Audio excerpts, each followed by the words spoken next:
Hello, I am doctor Ranjana Asthana, PhD in political science. Last video में मौलिक अधिकारों के बारे में जो अपन ने देखा है उसको हम कंटिन्यू करेंगे। संवैधानिक उपचारों का सिद्धांत, मौलिक अधिकार। वीडियो के लास्ट में क्वेश्चन भी इससे रिलेटेड डिस्कस करेंगे, उनको ध्यान से सुनिएगा। संविधान का जो मौलिक अधिकार का अनुच्छेद 32, अनुच्छेद 32 जो है वो हमें ये बताता है कि किस तरीके से अधिकारों को सुरक्षित रखने के लिए सुप्रीम कोर्ट जो है या हाई कोर्ट जो है वो आगे आ सकता है, जिससे कि नागरिकों के अधिकार सुरक्षित रह सके। इसमें सुप्रीम कोर्ट जो है वो 5 तरह की रिट जारी कर सकता है। यही अधिकार अनुच्छेद 226 के तहत हाई कोर्ट को भी दिया गया है कि वो अधिकारों के लिए रिट जारी कर सके। डॉक्टर अंबेडकर ने इस जो अपना कॉन्स्टिट्यूशनल रेमेडीज है, जो संविधानिक उपचारों का जो अनुच्छेद है, उसको संविधान की आत्मा और संविधान का हृदय कहा है। Soul of constitution and heart of the constitution इसको कहा है। अब इसमें 5 तरह की रिट कौन सी है, इनको देखते हैं। पहली है हेबियस कार्पस। हेबियस कार्पस ये एक लैटिन वर्ड्स है सारे इसमें। हेबियस कार्पस का हिंदी में अर्थ होता है सशरीर उपस्थित होना।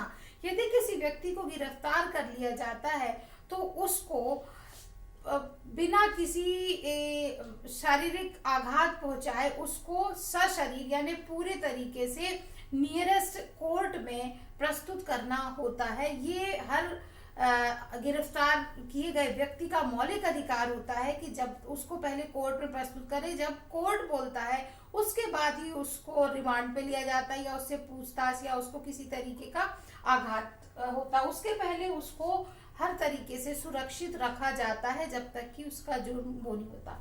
अब इसके बाद आता है मैंडमस। मैंडमस का मतलब होता है ये सरकारी अधिकारियों यानी परमादेश, हिंदी में इसको परमादेश कहते हैं। ये सरकारी अधिकारियों के लिए सार्वजनिक कर्तव्यों के पालन के लिए कहा जाता है कि ये सुप्रीम कोर्ट तब बोलता है जब कोई सरकारी अधिकारी सार्वजनिक पद पर बैठा हुआ व्यक्ति अपने कर्तव्यों का पालन सही तरीके से नहीं करता, उसके लिए मांग की जा सकती है। नागरिक अपने अधिकारों की मांग कर सकते हैं, तो उसके लिए सुप्रीम कोर्ट या हाई कोर्ट इस रिट को जारी करती है। यहाँ ये बात ध्यान में रखिएगा कि सरकारी या सार्वजनिक पद पर बैठा हुआ व्यक्ति को उसके अधिकार क्षेत्र के कार्यों के लिए किया जा सकता है। ठीक, इसके बाद आता है प्रोहिबिशन। नाम से ही समझ में आ रहा है कि प्रतिषेध है, किसी कार्य को रोकने के लिए किया जाता है। ये पूरी तरह से न्यायिक होता है। इसमें जो उच्च न्यायालय है अपने अधीनस्थ न्यायालय में कोई मामला मान लीजिए चल रहा है तो उसको कार्रवाई को वहां पर रोकने के लिए, प्रतिषेध करने के लिए ये रिट जारी की जाती है। इसके बाद आता है सर्टियोरिटी। ये इसको हिंदी में उत्प्रेक्षण कहते हैं। इसका है कि ये दोनों तरीके की है, यानी इसमें प्रतिषेध भी शामिल है और उत्प्रेक्षण भी शामिल है। तो इसमें वो बोलते हैं कि आप जो निचली अदालतें हैं वो किसी मामले की सुनवाई अपने यहाँ रोकें और उत्प्रेक्षण के तहत वो उनको अपने पास बुलाते हैं, यानी कि उच्च न्यायालय अधीनस्थ न्यायालयों को जारी करता है कि आप उस मामले की कार्रवाई को यहाँ पर रोककर हमारे पास इस मामलों को सुनवाई के लिए भेजें। उस लास्ट आता है क्यो वरेंटो। क्यो वरेंटो का मतलब होता है अधिकार रक्षा, यानी किस अधिकार से कोई व्यक्ति यदि अपनी योग्यता से अधिक या किसी पद के लिए यदि वो एलिजिबल नहीं है और उस पर वो पदासीन होता है यानी बैठता है, तो उसके लिए ये पूछा जा सकता है कि आप इस पर किस अधिकार से बैठे हुए हैं।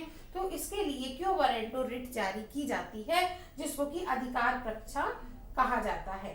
ठीक है, तो अब यहाँ पर ये हमारी 5 टाइप्स की जो रिट है ये जारी करने का अधिकार सुप्रीम कोर्ट और हाई कोर्ट को दिया गया है। इससे रिलेटेड हम प्रश्नों को जरा एक बार देख लेते हैं, कैसे आते हैं, कैसे ट्विस्ट होते हैं क्वेश्चन। यहाँ पहले बोला था कि सशरीर उपस्थित होना। सशरीर उपस्थित होने का मतलब है कि किसी भी तरीके का शारीरिक आघात गिरफ्तार करके तुरंत नहीं दिया जा सकता। उन्हें ये गिरफ्तार हुए व्यक्ति का अधिकार है। उधर भी उन्हें गिरफ्तारी और निरोध वाले दिए गए हैं और इधर रिट के थ्रू दिए जा रहे हैं कि सुप्रीम कोर्ट या हाई कोर्ट में वो कर सकता है कि उनको 24 घंटे के अंदर गिरफ्तार व्यक्ति को किया जाए, प्रस्तुत किया जाए, लेकिन साथ में सशरीर, यानी उनको ऐसा नहीं कि मारने के बाद भेज दिया कोर्ट में, वो नहीं किया जा सकता। इसके बाद है मेंडमस। मेंडमस में ये याद रखेंगे आप कि सार्वजनिक पदों के लिए ये बात कही गई है। ऐसा नहीं है कि किसी कलेक्टर को आपने अपनी बेटी की शादी में इनवाइट किया और वो नहीं आए तो आपने कहा कि उन्होंने अपने कर्तव्यों का पालन नहीं किया। ऐसा नहीं हो सकता। वो अपने पद से बंधे हुए हैं, पद के कर्तव्यों से बंधे हुए हैं, तो उससे रिलेटेड कोई भी कर्मचारी अगर अधिकारी कार्य नहीं करता तो आप उसकी मांग कर सकते हैं। और इससे क्वेश्चन आता है कि कौन सी रिट इसमें नकारात्मक है। नकारात्मक गुणों से है, नकारात्मक है तो वो प्रतिषेध है, यानी प्रोहिबिशन, किसी काम को करने के लिए रोकना, यानी कि ये नकारात्मक है कि आप कार्य यहाँ पर इस मामले की सुनवाई यहाँ नहीं कर सकते। तो नकारात्मक रिट कौन सी है, तो आप बताओगे प्रोहिबिशन, करेक्ट। उसके बाद आता है कि नकारात्मक और सकारात्मक दोनों कौन सी हैं। ऐसी कौन सी रिट है जिसमें नकारात्मक और सकारात्मक दोनों गुण देखने को मिलते हैं, यानी नेगेटिव भी है और पॉजिटिव भी है, तो आप बताओगे उत्प्रेक्षण या सर्टियोरी। क्यों? क्योंकि इसमें मामले को रोका भी जा रहा है कि आप अपने यहाँ इसकी कार्रवाई ना करें, और उसके बाद मामले को अपने पास बुलाया भी जा रहा है कि हम इस मामले की सुनवाई करेंगे। तो ये सकारात्मक भी है और नकारात्मक भी है, इसमें दोनों गुण देखने को मिलते हैं। तो ये था आपका संवैधानिक उपचारों का अधिकार, जो कि संविधान की आत्मा, संविधान का जो हृदय है, ये डॉक्टर अंबेडकर ने कहा। इससे ये सबसे इम्पोर्टेंट पार्ट है मौलिक अधिकारों का। इससे हर एग्जाम में क्वेश्चंस आते हैं, कंडीशनल क्वेश्चंस आते हैं। कुछ मैंने आपको बता दिए, आपको आइडिया हो गया होगा, और आप बाकी देखें और पढ़ें बुक में। आपको कहीं कोई डाउट हो, कुछ पूछना हो, तो आप कमेंट्स बॉक्स में जाकर मुझे बता सकते हैं। वीडियो को लाइक करें, शेयर करें और ज़्यादा से ज़्यादा सब्सक्राइब करें। उन लोगों तक शेयर करें जिनकी रीच नहीं हो पा रही है, कि वो नहीं जा पा रहे हैं किसी अच्छे इंस्टीट्यूट में या प्रिपरेशन करना चाह रहे हैं, बहुत ज़्यादा इच्छुक है, तो आप उन तक इसको पहुंचाइए। Thank you.